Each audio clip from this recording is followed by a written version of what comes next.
S&P 500. There's the index on the S&P 500. And the biggest problem you're going to have is that drawdown in between. That's going to cause the panic. And we're going to look at that in terms of a portfolio and how to dampen that in a second. Because look, yes, I could say to you, this thing goes up. So how come everybody didn't just buy it and sit back? Because obviously, either you want more than that, so you want individual companies which are causing that to rise, like NVIDIA, okay, or you panicked or you got bored. It's simple as that, okay, and or all of those. That's NVIDIA there, but we'll come back to some of the stocks in just a second.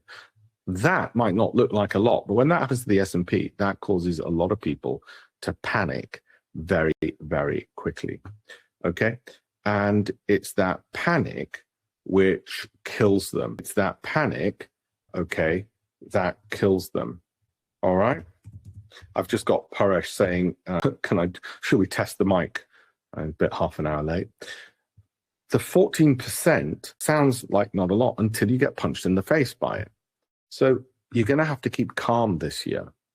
Let me tell you where we are on the markets as a whole, okay? Where we are on the markets as a whole is, if you look on there, still at 0.1, read what it says about 0.1, okay? The markets can only do one of these three things, okay?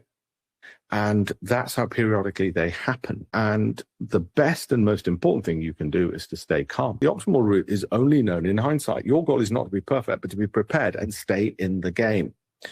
Be ready for the bouncy ride as opposed to ride and absolutely panic.